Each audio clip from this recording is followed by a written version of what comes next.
सुप्रभात प्यारे बच्चों, आज हम हिंदी में संस्कृत खंड के अंतर्गत आत्मज्ञ एव सर्वज्ञ नामक पाठ का अध्ययन करेंगे।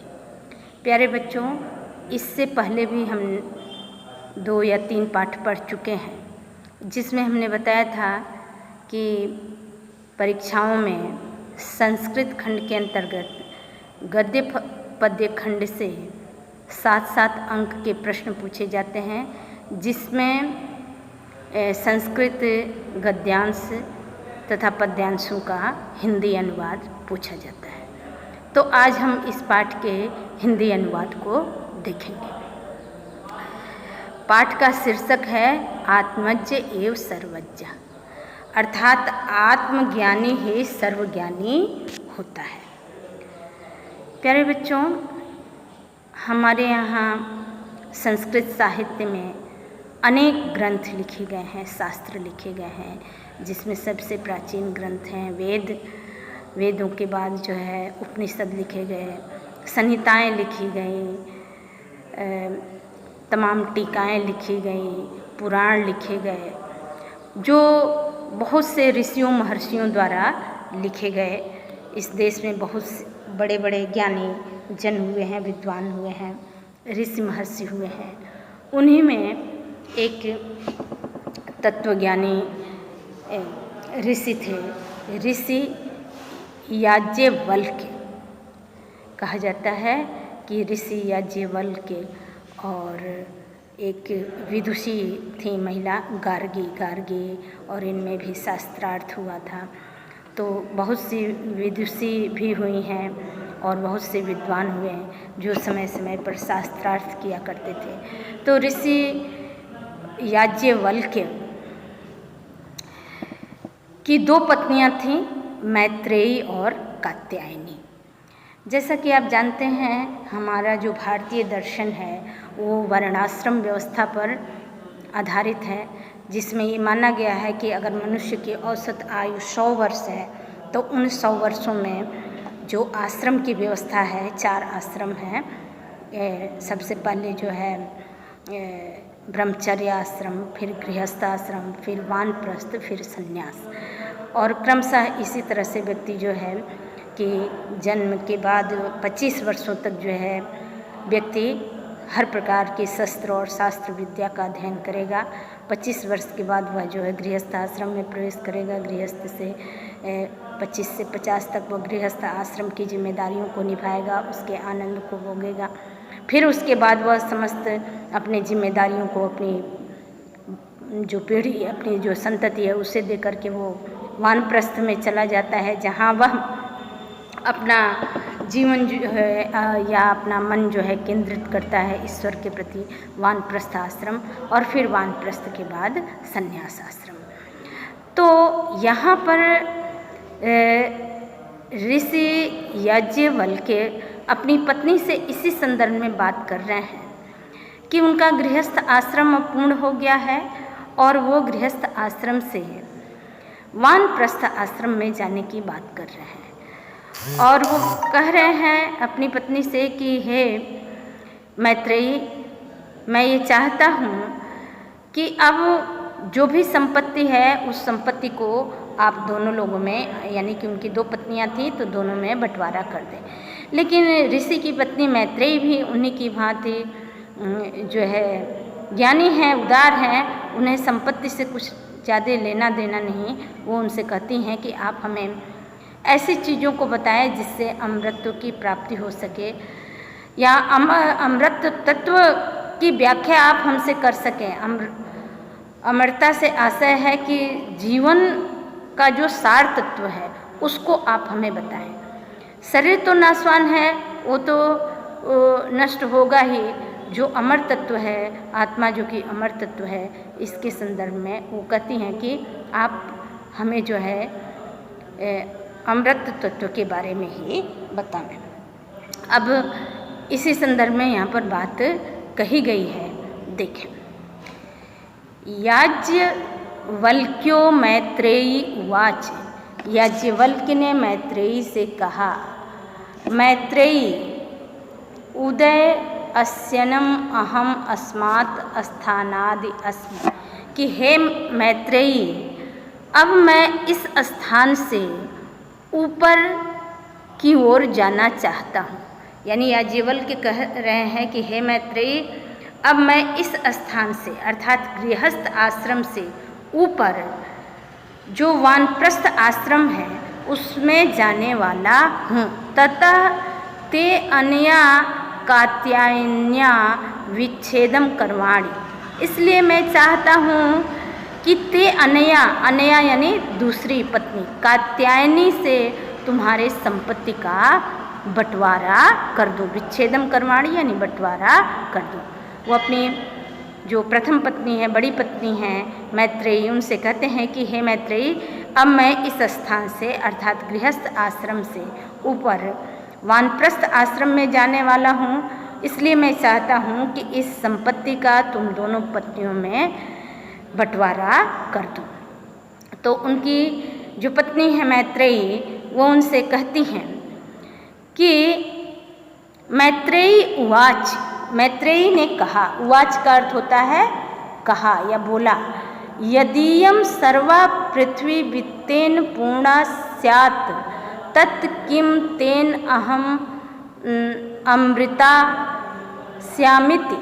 कहती हैं मैत्रेयी कि यदि अयम, कि यदि यह सर्वा पृथ्वी, संपूर्ण पृथ्वी, वित्तेन पूर्णा, संपत्ति से पूर्ण हो जाए, धन से पूर्ण हो जाए, तो स्यात् तत् किम, तो क्या उसे प्राप्त करके अहम अमृता स्यामिति, मैं अमर हो जाऊंगी।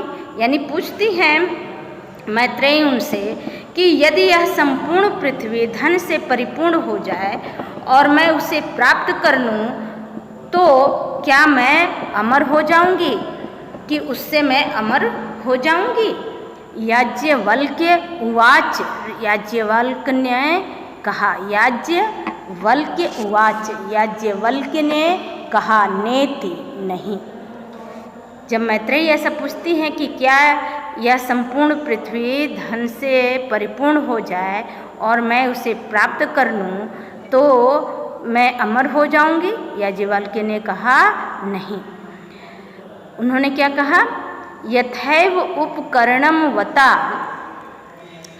कि यथैव उपकरणम वता जीवनम तथैव ते जीवनम स्यात्। उन्होंने कहा कि जिस तरह से अन्य साधन संपन्न व्यक्तियों का जीवन होता है, कि यथैव उपकरणम वता जीवनम तथैव ते जीवनम स्यात्, जैसा अन्य साधन संपन्न व्यक्तियों का यानी धनवान व्यक्तियों का जीवन होता है, वैसा ही जीवन तुम्हारा भी हो जाएगा।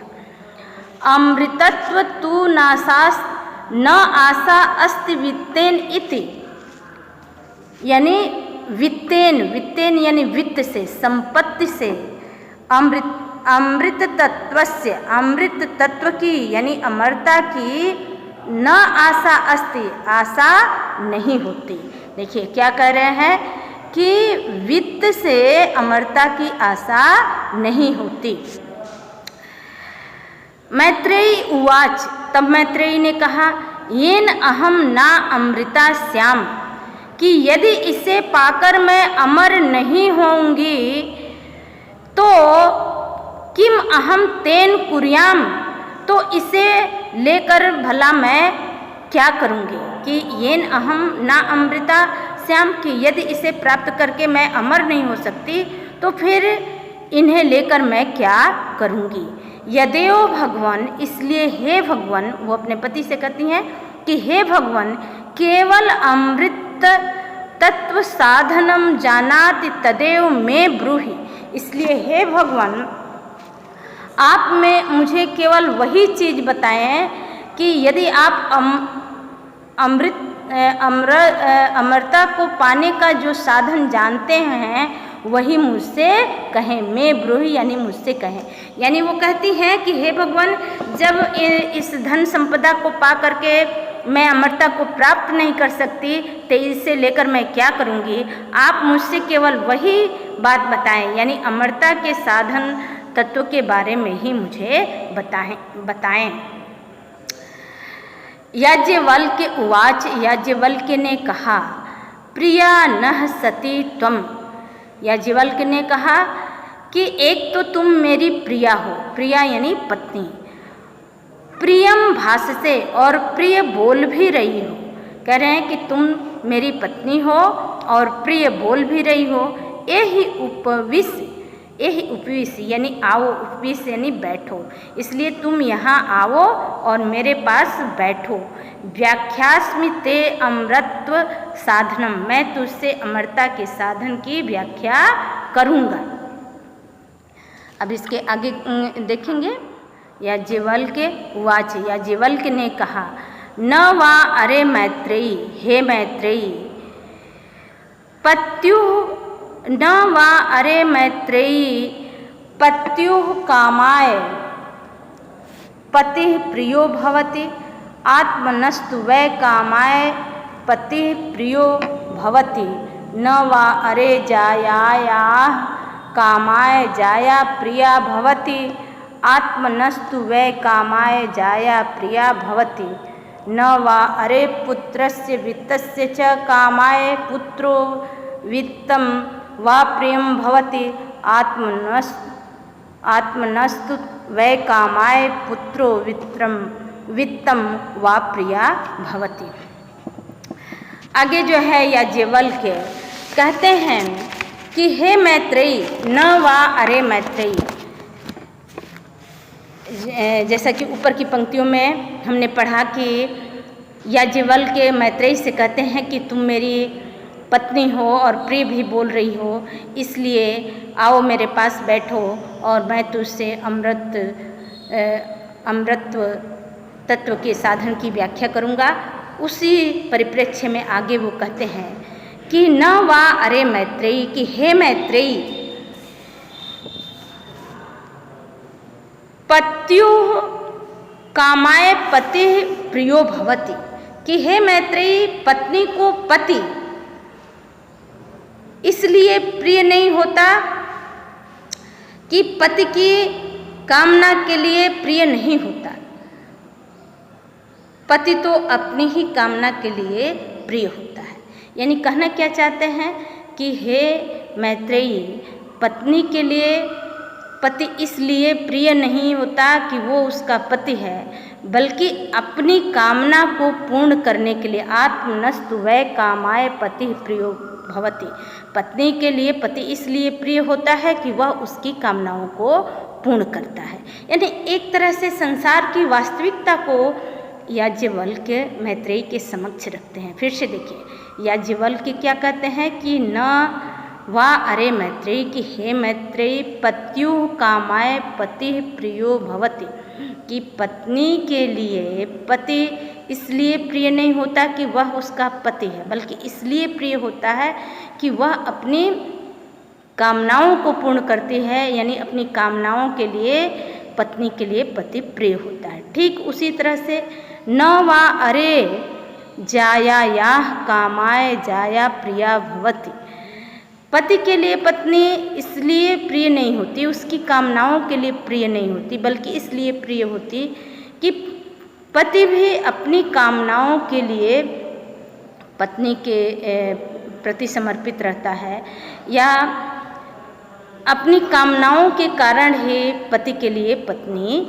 प्रिय होती है। आत्मनस्तु वै कामाय जाया प्रिया भवति, कि पति के लिए पत्नी इसलिए प्रिय होती है कि वह उससे अपनी कामनाओं को पूर्ण करता है। न वा अरे पुत्रस्य वित्तस्य च कामाय पुत्रो वित्तं वा प्रियं भवति। आगे कहते हैं कि ठीक इसी तरह से पुत्र एवं धन की कामना के लिए पुत्र एवं धन प्रिय नहीं होते, बल्कि अपनी कामना के लिए ही पुत्र और धन प्रिय होते हैं।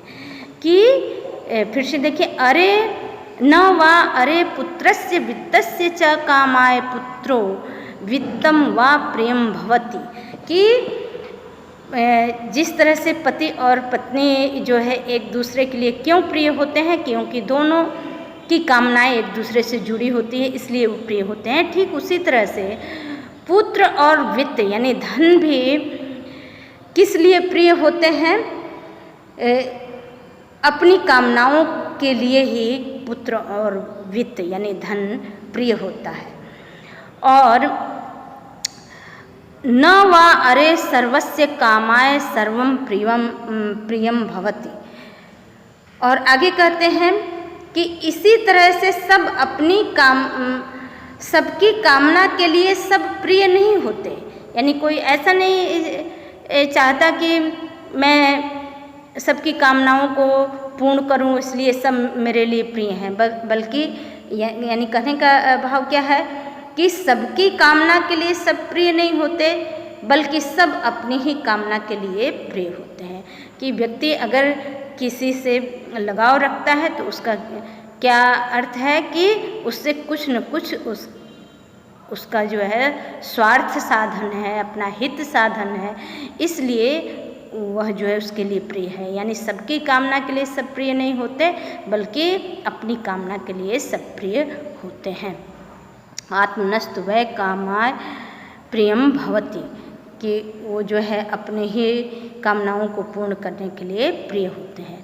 तस्माद आत्मा वा अरे मैत्रेयी, इसलिए हे मैत्रेयी, तस्माद यानी इसलिए, आत्मा वा अरे मैत्रेयी, इसलिए हे मैत्रेयी, आत्मा ही द्रष्टव्य देखने योग्य है, दर्शनार्थम दर्शन करने योग्य है, श्रोतव्य सुनने योग्य है, मंतव्य मनन करने योग्य है, निधि ध्यासित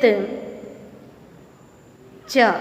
और कह रहे हैं कि एक आत्मा ही है जो कि देखने योग्य है, दर्शन करने योग्य है, सुनने योग्य है, श्रोतव्य मंतव्य मनन करने योग्य है और ध्यान करने योग्य है। यानी आत्मनः खलु दर्शनेन इदं सर्वं विदितं भवति। इस प्रकार आत्मदर्शन से अवश्य ही सब कुछ ज्ञात हो जाता है। यानी याज्ञवल्क्य ने अपनी पत्नी को इस तरह से समझाया कि इस संसार में सब कुछ मनुष्य अपनी कामना के पूर्ति के लिए ही करता है, या सबके प्रति जो लगाव रखता है वो अपनी कामनाओं के पूर्ति के लिए होता है। इसलिए हे मैत्रेयी, सिर्फ आत्मा ही ऐसी है जो दर्शन करने योग्य है, जो देखने योग्य है, जो चिंतन करने योग्य है, जो सुनने योग्य है, श्रोतव्य सुनने योग्य है, मंतव्य मनन करने योग्य है, निधि